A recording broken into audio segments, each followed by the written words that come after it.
So for example, I've thought a lot about online university.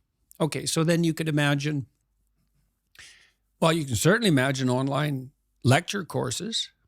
And you could say, well, the fact that they can be delivered on a large scale very inexpensively is a virtue. You can bring the knowledge to a very large number of people at a low cost, so why not do that?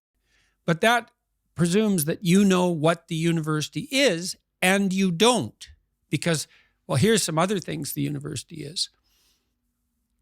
An excuse for a credible excuse that's socially sanctioned for young people who have not yet established a career goal to adopt an identity of upward striving for 4 years away from their parents while they meet a new group of friends.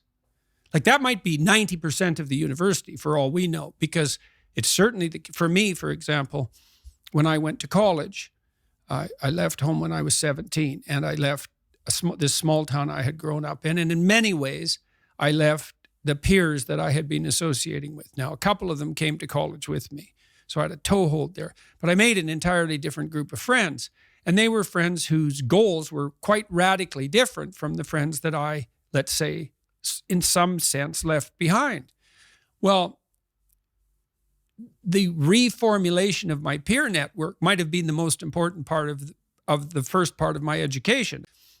When I look back on that time in my life, I certainly can't reduce the educational experience to virtual classes and virtual tests. Maybe that's 10% of it. And we don't know how to replicate those environments that are so formative, especially in their everydayness, because you live with your roommates. That's a 24-hour thing.